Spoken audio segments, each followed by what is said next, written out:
رکن چارا باوریا پیغمبرانه.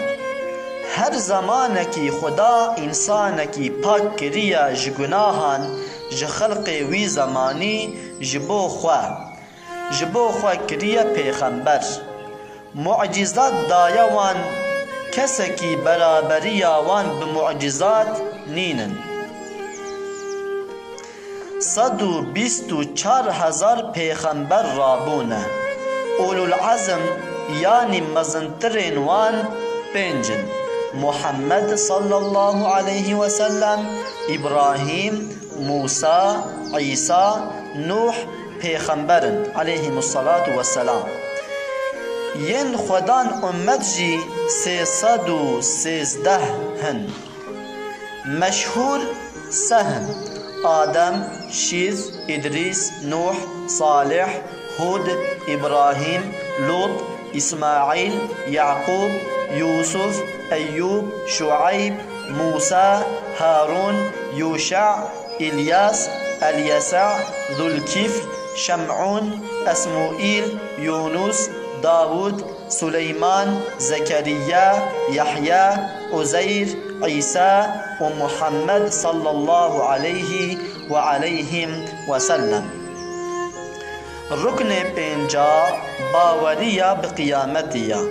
هر چه پیغمبر مگوتی جنیشان هر وکی ظاهر بونا مهدی، رابونا دجال، نازل بونا عیسی علیه السلام، دابة الارض، یأجوج و مأجوج، و زیدبونا فسق و فجور و خیانتیا. هم هر چه واقع ببت جو وقعت حشره هر وکی هوربونا چیا و کرکربونا آسیمانا، رجهابونا ستیرا، بینوربونا روجو هیوا و غیر وان. حمی حقن بیشک دی بقومن، مخلوق دی رابن بهف بکوین، دی بچن ارد شامی، کاغذ خیر و شران دی بدن دستیوان. تو عمل بی حساب نابن، سؤال عملان جوان دی بیتکرن، بشهین دی بیتکشاندن. تو عمل بی جزا نابن بفرمانا خودی. پلا صراط دی دینن لسر جهنمی، کسین جهنمی بن دی بکوین آگری.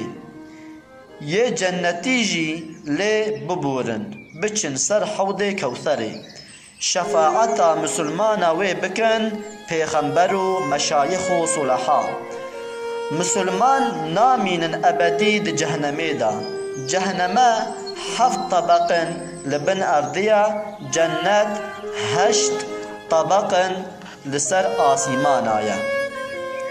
رکن ششا باوریا بخودی کو خیر و شر بتقدیر خودینا. همی حرکه و عمل مخلوقان ازل دا نویسینا. جا اول حتى آخر حچی واقع ببت د موافق وی نویسی بد. مخلوق سبب عمل اختیاریه، هر وکی آگر سبب جبو شوطاندنه قدیه.